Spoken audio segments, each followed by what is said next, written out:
En 2003, Friendster era la primera red social masiva de la historia de Internet. Tenía 3 millones de usuarios registrados cuando Facebook todavía no existía y cuando MySpace acababa de ser fundada. Era la plataforma que había inventado el concepto de perfil social en línea, de la lista de amigos visible, de la navegación por las conexiones de otras personas, para descubrir nuevos contactos. El modelo que hoy define todas las redes sociales fue articulado por primera vez en Friendster. Google ofreció $30 millones para adquirir la empresa en 2000. Jonathan Abrams, el fundador, rechazó la oferta. Los inversores de Friendster, que incluían a Kleiner Perkins y Benchmark, dos de los mejores fondos de capital riesgo de Silicon Valley, apoyaron el rechazo. La valoración de 30 millones parecía baja para una empresa con ese crecimiento y esa posición de mercado.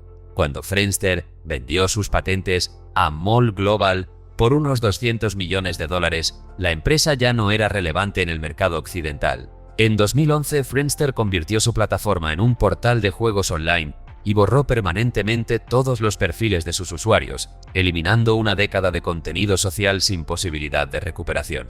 La historia de Friendster es la historia de cómo la primera red social masiva fue destruida no por sus competidores sino por sus propios servidores, y cómo esa destrucción técnica creó el espacio que MySpace y después Facebook ocuparon para siempre.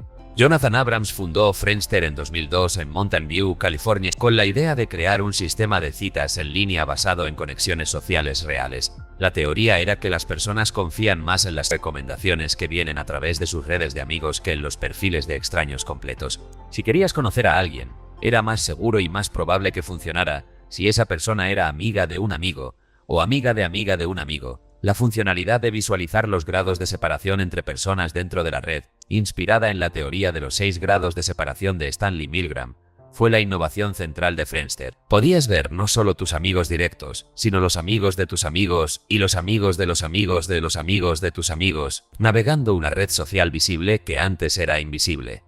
El concepto resonó inmediatamente. En los primeros meses, Friendster creció exclusivamente por boca a boca en el ecosistema tecnológico de Silicon Valley. Los ingenieros, diseñadores y emprendedores de la zona se registraron en masa.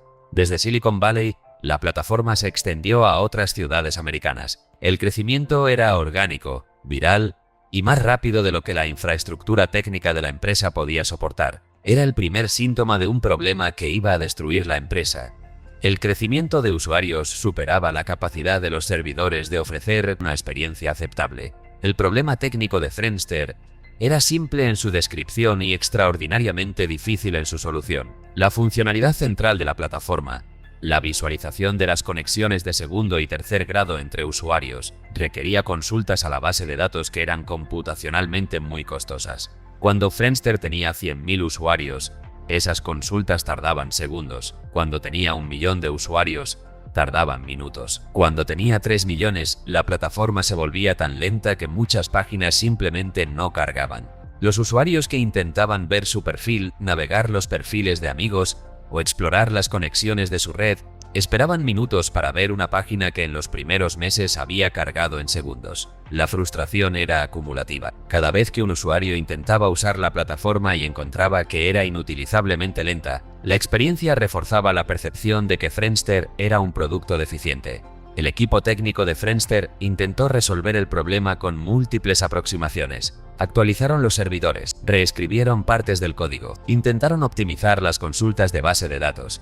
Ninguna solución fue suficientemente rápida para mantenerse al ritmo del crecimiento de usuarios. Era una carrera que el equipo técnico perdía constantemente. Mejoraban la capacidad, el número de usuarios crecía más rápido que la mejora de capacidad, y la experiencia seguía siendo inaceptablemente lenta. Google reconoció el valor de Friendster antes de que la empresa se convirtiera en un problema técnico irresoluble. La oferta de $30 millones en 2003 era una oferta a tiempo para salvar la empresa. Google tenía la infraestructura técnica para resolver el problema de escalabilidad que estaba destruyendo la experiencia de usuario de Friendster.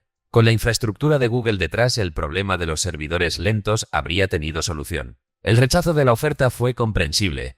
Desde la perspectiva del momento, $30 millones para la empresa que había inventado las redes sociales, con 3 millones de usuarios y un crecimiento que parecía imparable, era una valoración baja. Los inversores de Kleiner Perkins y Benchmark habían invertido con la expectativa de retornos mucho mayores que los que implicaba una venta por 30 millones. La decisión de rechazar fue tomada con información incompleta sobre la severidad del problema técnico y con el optimismo razonable de inversores que habían visto proyectos similares crecer hasta valoraciones de cientos de millones. El error no fue rechazar la oferta en abstracto. El error fue rechazar la oferta sin tener un plan concreto para resolver el problema de escalabilidad que estaba destruyendo la plataforma. La confianza de que el problema se podría resolver eventualmente no era suficiente. El mercado no esperaba. Mientras Friendster luchaba con sus servidores, MySpace lanzó en agosto de 2003, 6 meses después de la oferta rechazada de Google. MySpace había observado el crecimiento de Friendster y había diseñado una plataforma similar con una arquitectura técnica diferente que inicialmente manejaba mejor el problema de la escala. MySpace también tenía una propuesta de valor diferente, donde Friendster era más restrictivo sobre quién podía ser tu amigo. MySpace era completamente abierto. Podías agregar a cualquier persona como amigo, sin necesidad de una conexión previa real. Y MySpace permitía a los usuarios personalizar extensamente sus perfiles con HTML y CSS, una libertad que generó una cultura de expresión personal que Friendster no tenía. Los usuarios que se frustraban con la lentitud de Friendster encontraban en MySpace una alternativa que funcionaba y que además ofrecía más libertad de expresión. La migración comenzó gradualmente y luego se aceleró. Los usuarios que se iban de Friendster a MySpace llevaban consigo a sus contactos, si tu red social estaba en Friendster, pero tus amigos migraban a MySpace. La utilidad de quedarte en Friendster se reducía cada semana. Las redes sociales tienen un efecto de red que funciona en ambas direcciones. El valor crece con el número de usuarios relevantes para ti y cae cuando esos usuarios relevantes se van a otra plataforma. Friendster intentó solucionar el problema técnico contratando ingenieros de primer nivel. En 2004, la empresa contrató a varios ingenieros de Google y de otras empresas tecnológicas de élite, con el mandato de rescalar la arquitectura de la plataforma. Los nuevos ingenieros diagnosticaron el problema con precisión. La arquitectura de base de datos original de Friendster no era escalable y necesitaba ser reescrita desde cero. Una reescritura completa de la arquitectura técnica de una plataforma en producción con millones de usuarios es uno de los proyectos más difíciles en ingeniería de software. Requiere tiempo, recursos y la capacidad de mantener la plataforma funcionando para los usuarios existentes mientras se construye la nueva arquitectura en paralelo. Friendster no tenía suficiente tiempo. Los usuarios que experimentaban la plataforma lenta no esperaban a que la reescritura técnica se completara. Seguían migrando a MySpace, que aunque tenía sus propios problemas técnicos, funcionaba suficientemente bien para ser preferible a la experiencia de Friendster. Para cuando Friendster completó partes significativas de la reescritura técnica y la plataforma comenzó a funcionar con mayor velocidad, el momento de mercado había pasado. Los usuarios que se habían ido no volvieron. Sus redes sociales ya estaban en MySpace. El coste de migrar de vuelta a Friendster, reconstruyendo la red de contactos que ya existía en MySpace, era mayor que el beneficio de volver a una plataforma que habían abandonado por ser demasiado lenta. La historia de Friendster tiene una dimensión geográfica que añade complejidad al análisis. Mientras la empresa colapsaba en el mercado americano, experimentó un crecimiento extraordinario en el sudeste asiático, particularmente en Filipinas, Indonesia, Malasia y Singapur. En esos mercados, Friendster llegó antes que MySpace y Facebook. La penetración cultural de Friendster en Filipinas fue tan profunda que en algunos años tenía más de 90 millones de usuarios registrados en ese mercado, muchos de ellos manteniendo múltiples perfiles para distintos aspectos de su vida social. Era un fenómeno de escala que no tenía equivalente en ningún mercado occidental. La empresa intentó capitalizar esa posición en el sudeste asiático como base para reconstruir su relevancia. En 2009, Mail, una empresa malaya de pagos digitales, adquirió Friendster por unos $200 millones, con la intención de convertirla en una plataforma de entretenimiento social para los mercados asiáticos. Era una valoración que reconocía el valor de la base de usuarios asiática de Friendster, aunque era una fracción de lo que la empresa podría haber valido si hubiera resuelto sus problemas técnicos en 2000. La transición a un portal de juegos que Mall ejecutó en 2011 y la eliminación de todos los perfiles de usuarios fue el cierre definitivo de la capa de red social de Friendster, incluyendo la comunidad asiática que había sido leal a la plataforma durante años después de su colapso en Occidente. El caso de Friendster ilustra el concepto que los ingenieros de software llaman deuda técnica. La deuda técnica es el coste acumulado de decisiones de diseño y desarrollo que priorizan la velocidad de lanzamiento sobre la calidad de la arquitectura. Cuando Friendster fue construida en 2002, las decisiones de arquitectura que tomaron sus ingenieros tenían sentido para una plataforma pequeña. No tenían sentido para una plataforma con millones de usuarios. La deuda técnica que se acumuló en esas decisiones de arquitectura iniciales fue el factor que hizo imposible escalar la plataforma al ritmo que el mercado requería. La deuda técnica no es un problema exclusivo de Friendster. Es un problema recurrente en startups que crecen rápidamente. Las decisiones de diseño que permiten lanzar rápido con pocos recursos, frecuentemente incompatibles con la escala que se necesita cuando la plataforma tiene éxito. La diferencia entre las empresas que sobreviven a ese problema y las que no es la capacidad de reconocer la deuda técnica suficientemente pronto, de asignar recursos suficientes para pagarla antes de que destruya la experiencia de usuario. Friendster reconoció el problema, pero lo reconoció tarde y no tuvo los recursos para resolverlo antes de que los usuarios se fueran. Era la secuencia que el rechazo de la oferta de Google había hecho inevitable. Sin el capital y la infraestructura de Google, Friendster no tenía los recursos para pagar su deuda técnica a la velocidad que el mercado requería. Jonathan Abrams, el fundador de Friendster, fue presionado por los inversores para contratar a un CEO profesional en dos. Era el mismo patrón que en WeWork, Uber y otras startups. Inversores que consideraban que el fundador técnico no tenía las habilidades de gestión para escalar la empresa y que contrataban a un ejecutivo corporativo para reemplazarle en el rol de CEO mientras el fundador pasaba a un rol técnico o de producto. Tim Coughl, ex-CEO de Yahoo, fue contratado como CEO de Friendster en 2000. Era un ejecutivo con credenciales impresionantes en el sector de Internet. El problema era que la transición de liderazgo ocurrió en el momento en que el mercado ya estaba migrando a MySpace. Google podía gestionar mejor que Abrams la operación de una empresa grande. No podía recuperar los usuarios que ya se habían ido ni revertir el efecto de red que ahora favorecía a MySpace. La sustitución del CEO fue una respuesta organizativa a un problema que era fundamentalmente técnico y de mercado. Resolver el problema organizativo sin resolver el problema técnico y el problema de mercado no era suficiente. Friendster siguió perdiendo usuarios bajo Google al mismo ritmo que los había perdido bajo Abrams. La decisión de MySpace de ser adquirida por News Corp en 2005 por $580 millones y la decisión paralela de Facebook de rechazar múltiples ofertas de adquisición definen el siguiente capítulo de lo que Friendster había comenzado. Rupert Murdoch y News Corp pagaron $580 millones por la red social que había capturado el mercado que Friendster había creado, perdido. Era la segunda iteración del ciclo. Una red social que llega primero al mercado, crece masivamente y es superada por la siguiente, porque no resuelve sus propios problemas a tiempo. MySpace cometió con News Corp un error diferente al que Friendster había cometido con sus servidores. Al ser adquirida por un conglomerado de medios tradicionales, perdió la agilidad de producto que necesitaba para competir con Facebook, que en ese momento estaba expandiéndose desde las universidades al público general. Facebook aprendió de los errores de Friendster y MySpace. Resolvió el problema de escalabilidad técnica de Friendster construyendo desde el principio una arquitectura diseñada para crecer.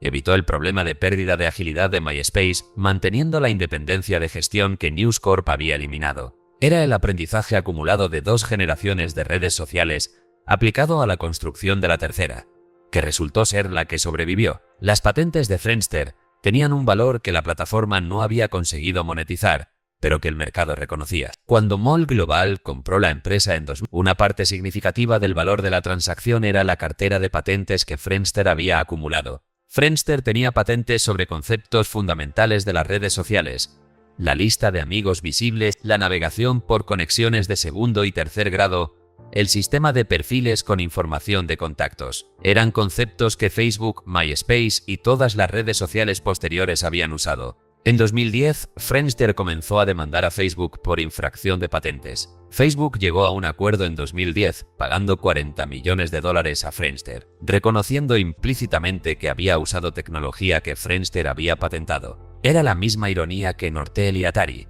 La empresa que había inventado la categoría no pudo dominarla operativamente, pero los activos de propiedad intelectual que había creado al inventarla tenían valor económico real para los que habían capturado el mercado que ella no pudo detener. 40 millones de Facebook por patentes era menos de lo que Google había ofrecido por toda la empresa en 2000. Era la valoración de lo que quedaba después de que la empresa había perdido todo lo que hacía valioso usar esas patentes. El caso de Friendster es frecuentemente presentado como un ejemplo de fracaso por problemas técnicos. Es una simplificación que oscurece factores más interesantes. El problema técnico era real y fue determinante. Pero el problema técnico era un síntoma de un problema de recursos y de prioridades. Friendster no tenía el capital para resolver su problema técnico a la velocidad que el mercado requería, porque había rechazado la oferta de Google. Había rechazado la oferta de Google porque los inversores creían que la empresa valía mucho más. Los inversores creían que valía más porque el crecimiento de usuarios era extraordinario. El crecimiento de usuarios era extraordinario porque la plataforma había inventado algo genuinamente valioso. Era una cadena causal en que cada eslabón era razonable en su contexto y el conjunto producía el colapso.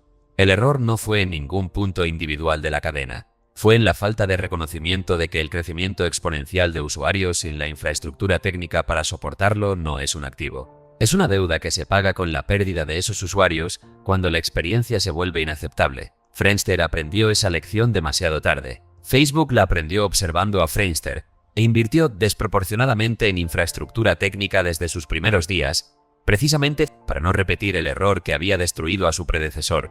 Zuckerberg ha reconocido en múltiples ocasiones que Friendster fue un modelo del que Facebook aprendió, tanto en lo que hizo bien como en lo que hizo mal. La decisión de Facebook de invertir masivamente en infraestructura técnica desde etapas muy tempranas, antes de que el crecimiento de usuarios lo requiriera urgentemente, fue directamente informada por el colapso de Friendster por problemas de escalabilidad. Facebook contrató ingenieros de infraestructura y bases de datos antes de necesitarlos para anticipar el problema en lugar de reaccionar a él.